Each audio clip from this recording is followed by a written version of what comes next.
یو محترم پوښتنه کړې ده، وایي که چیرې یوه ښځه په حیض کې وي او پر خاوند باندې یې شهوت غالبه وي،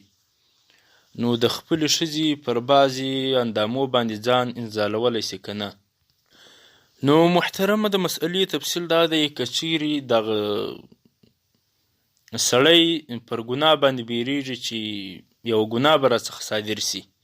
د شهوت د غلبې په وجه باندې، نو بیا د خپلې ښځې پر بعضې اندامو باندې ځان انزالول جواز لري، او د خپلې ښځې څخه استمناء بالید هم غوښتلی سي چې دغه خپله ښځه یې استمناء بالید ورته وکړي. یعنې د شهوت د غلبې په صورت کې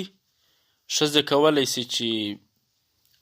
د خپل خاوند ذکر په لاس ور انزال کړي، خو دا په هغه صورت کې دی چې خاوند پر ګناه باندې بیریږي د شهوت د غلبې په خاطر چې یوه ګناه به راڅ صادر سي. رد المحتار وهم ټوکب صفحه 402، همداراز بحر دوهم ټوکب صفحه 293.